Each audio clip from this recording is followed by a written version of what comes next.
तेनालीरामा की बुद्धिमानी। राजा कृष्णदेव राय के शासनकाल में उनके साथ तेनालीरामा जैसे विद्वान रहा करते थे। तेनालीरामा अपनी तीक्ष्ण बुद्धि और समझदारी के कारण चारों तरफ प्रसिद्ध थे। कृष्णदेव राय को भी अपने दरबार का हिस्सा तेनालीरामा पर बहुत गर्व था। एक बार कृष्णदेव राय के दरबार में एक दूसरे राज्य से एक पंडित आया। पंडित बड़ा विद्वान और कई भाषाओं का जानकार था। दरबार में आकर पंडित ने कृष्णदेव राय से कहा, महाराज, मैंने सुना है कि आपके दरबारी काफी बुद्धिशाली हैं और हर प्रश्न का सही उत्तर दे देते हैं। कृष्णदेव राय के मुख पर एक बड़ा स्मित आया। उन्होंने तेनालीरामा की तरफ देखकर गर्व से कहा, इस बात में कोई शंका नहीं है। पंडित ने कहा, अगर ऐसी बात है तो क्या आपके दरबारी या आप कोई भी यह बता सकता है कि मेरी मातृभाषा कौन सी है?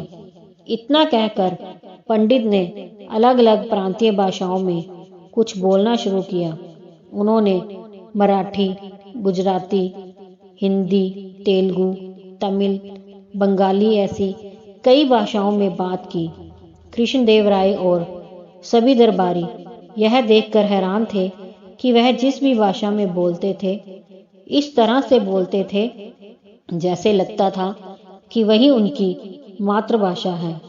पंडित जी की हर एक भाषा पर पकड़ बहुत मजबूत थी। सिर्फ उन्हें सुनकर कोई भी यह नहीं बता सकता था कि उनकी मातृभाषा कौन सी है। कृष्णदेव राय और सभी दरबारी जब इस प्रश्न का उत्तर दे नहीं पाए, तब कृष्णदेव राय ने बड़ी उम्मीद से तेनालीरामा की तरफ देखा।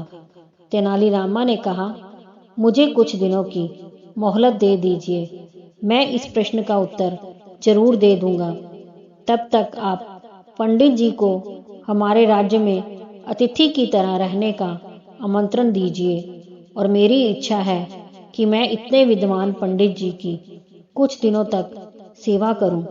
कृष्णदेव राय ने पंडित जी को अपने राज्य में मेहमान की तरह रहने के लिए कहा। पंडित जी मान गए। उस दिन से पंडित जी को बड़े ठाट बाट से राजमहल में अतिथि की तरह रखा जाने लगा और तेनालीरामा खुद उनकी सेवा में लगे। एक दिन जब पंडित जी एक पेड़ के नीचे बैठे थे, तेनालीरामा ने उनके पैर छूने के बहाने से उनके पैर में कांटा चुभा दिया। दर्द से पंडित जी चिल्ला उठे और तमिल में अम्मा अम्मा बोलने लगे।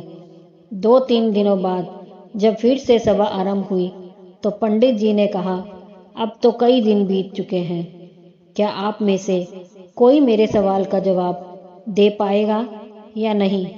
तेनालीरामा खड़े हुए, सबके सामने बोले, पंडित जी, आपकी मातृभाषा तमिल है।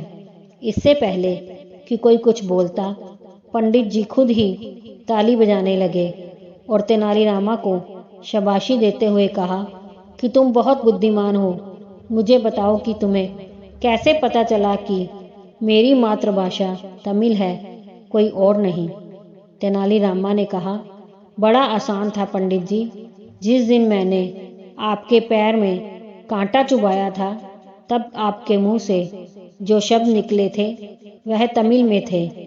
जब मनुष्य तकलीफ में होता है तब वह सब कुछ भूलकर सिर्फ अपनी मातृभाषा को याद रखता है, और उस दिन भी वही हुआ। कांटे की चुभन से आपने अपनी माता और अपनी मातृभाषा दोनों को याद किया, इसलिए मुझे पता चल गया कि आपकी भाषा तमिल है। तेनालीरामा ने अपनी समझदारी से एक बार फिर अपने राज्य की लाज रख ली। कृष्णदेव राय ने खुश होकर उन्हें शाबाशी दी और एक बड़ा इनाम भी। दोस्तों, अगर कहानी पसंद आई हो तो लाइक, सब्सक्राइब, शेयर जरूर कीजिए।